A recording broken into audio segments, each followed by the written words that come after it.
So the fallout from the Katt Williams interview continues. And it would be easy for a lot of people to dismiss the things that Katt Williams was saying as the ramblings of a madman or a hater. If my experiences on YouTube as a content creator has taught me anything, it's that when people get upset about the things you are saying, it's probably because you're speaking the truth. When the words of one person gets a lot of other people to start thinking and asking questions, that means they're doing something right.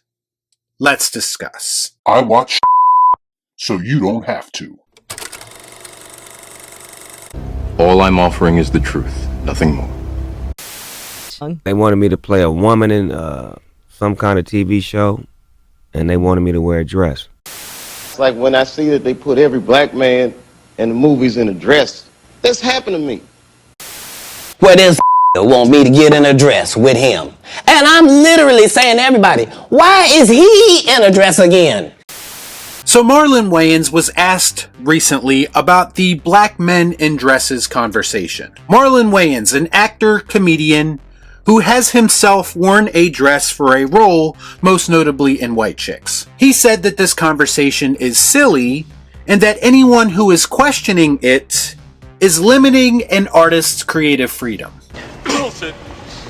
He also kind of flips the conversation in a different direction when he brings up Robin Williams and Mrs. Doubtfire. And he claims that no one had a problem with that, and they even praised Robin Williams for the role. So far, it's been discussed that one of two things is happening here. Either wearing a dress is some kind of initiation process that will somehow catapult you to greater fame, or that it's simply being done to emasculate strong actors and comedians in Hollywood. Now, I don't know how much I buy into the initiation process theory. To me, it seems like there isn't nearly enough information that 100% confirms that. But as far as the emasculation thing goes, I'm inclined to believe that. When I think back about all of the times I've seen famous male actors of all races in roles that require them to wear dresses, it does make me wonder. I mean, the Terminator was pregnant in a movie, for God's sakes.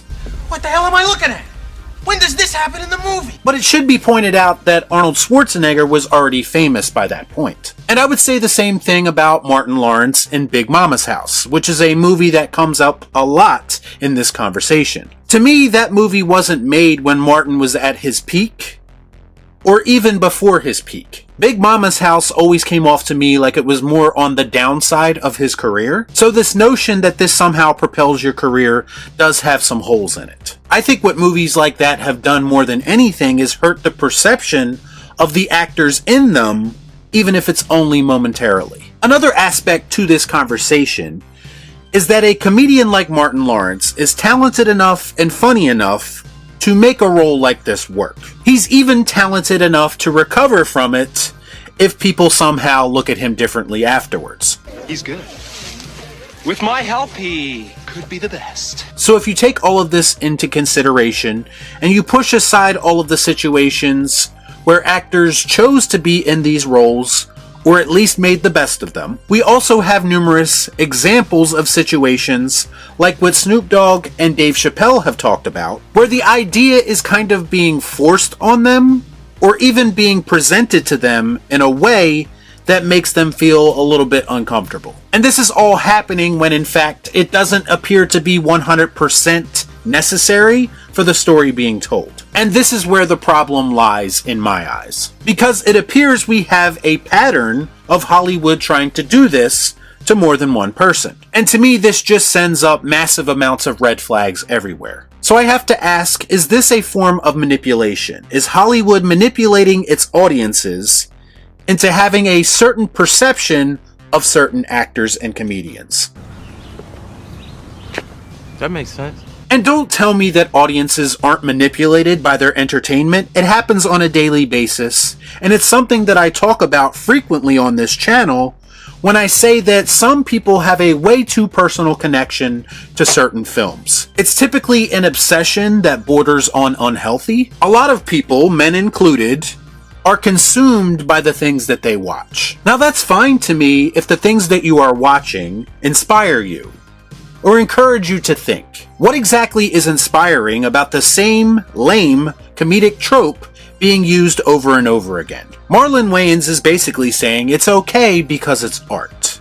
It's a job. Now, I'm not telling anyone what to do in their personal life. I'm not telling anyone what movies to make. I'm not even telling anyone what roles and skits to perform. But just know that when you put certain things out there, especially something that happens this much, smart people are eventually going to connect the dots and start asking questions.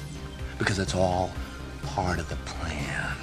White Chicks is a funny movie. I'm not taking anything away from it in that aspect. But to consider it high art worth protecting sounds like a bit of deflection to me. He's actively trying to shift the focus of this conversation in a direction that benefits him. I do think there is a problem in entertainment when it comes to letting men be men. Ice Cube had a great quote about this in an interview he did, and again I'm paraphrasing here, but it basically came down to, if I act like myself and be who I am, a man, that's now considered toxic. And to me, truer words have never been spoken. Think about this. How many think pieces, or in this case, lack of think pieces, have been written about movies of the past that are now considered to be problematic and promote toxic masculinity? There are people who retroactively want to remove these movies we all love from popular culture simply because they do not fit in with their 2024 ideology.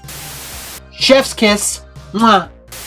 So taking that into consideration, is it really outside the realm of possibility that Hollywood has been trying to emasculate certain stars for years now? This whole idea of masculinity being toxic basically came from Hollywood circles. Based on what we know and what they promote, this would fit into their MO. I wish someone would give me one good reason why so many actors and comedians in Hollywood have been approached with almost the exact same idea. I mean, we all know that Hollywood is creatively bankrupt and has been for years now, but are they so creatively bankrupt that they think putting a man in a dress is the most hilarious thing they could possibly do? It's a slam dunk, according to these executives, apparently. Dave Chappelle actually said how uncomfortable he felt based on how pushy they were about it. So where is the outrage? Where are the people asking for the names of these executives and producers that made him feel that way? Oh, that's right, Dave Chappelle isn't one of those protected individuals in Hollywood. Why?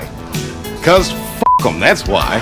I have to send a quick shout out to all the actors, comedians, and musicians who knew their own self-worth and didn't degrade themselves just for money and fame. You have the respect of myself and many of the other people who are not afraid to be themselves, or the people who say no when they feel like they're being taken advantage of or being made a fool of. To me, this is not a silly conversation. This is a real conversation that is worthy of being had. And I know it's a conversation worth having because so many people are resistant to having it. The truth hurts, and I hope more and more people start to speak up and continue to expose Hollywood and other industries for their questionable tactics. Y'all be cool. Right on.